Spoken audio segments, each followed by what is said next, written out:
The 3-day after-action review of response to flooding due to the spillage of excess water from the Akosombo Dam, organized by the National Disaster Management Organization (NADMO) in collaboration with the Volta River Authority, the VRA, brought together key stakeholders from affected districts.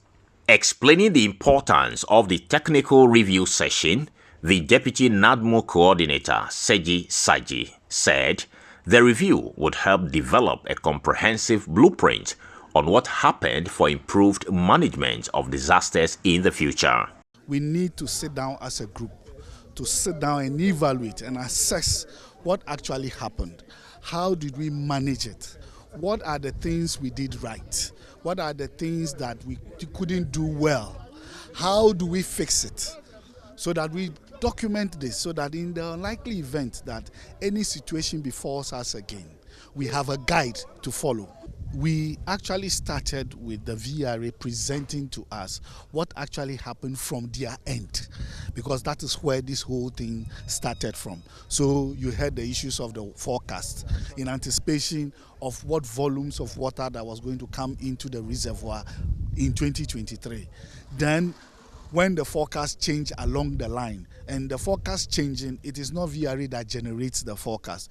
Ghana Meteorological Service, they have other, the hydrology people, and they have other international agencies also that give them the forecast. The Deputy Chief Executive in charge of Operations and Engineering Services at the VRA, Engineer Edward Obin Kenzo, has however challenged the authority and its stakeholders to be ready to honestly acknowledge both its successes and shortcomings in how the disaster was managed.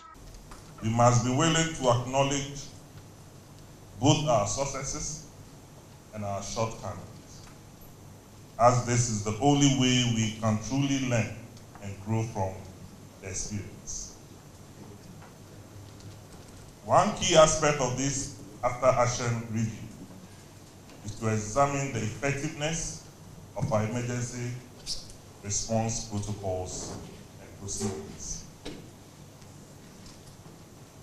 Were there any challenges or bottlenecks that hindered our abilities to mobilize resources and coordinate the response effort? That'll be one question that we should ask ourselves. What worked well, and what areas require improvement? These are questions that we must address with honesty and a commitment to change. Some participants believe the after review is important to help reshape public perception about what really led to the disaster.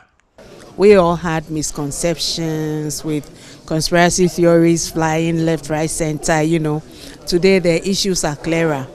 What it means is that the disaster was almost unavoidable. Could it have been managed better? Yes.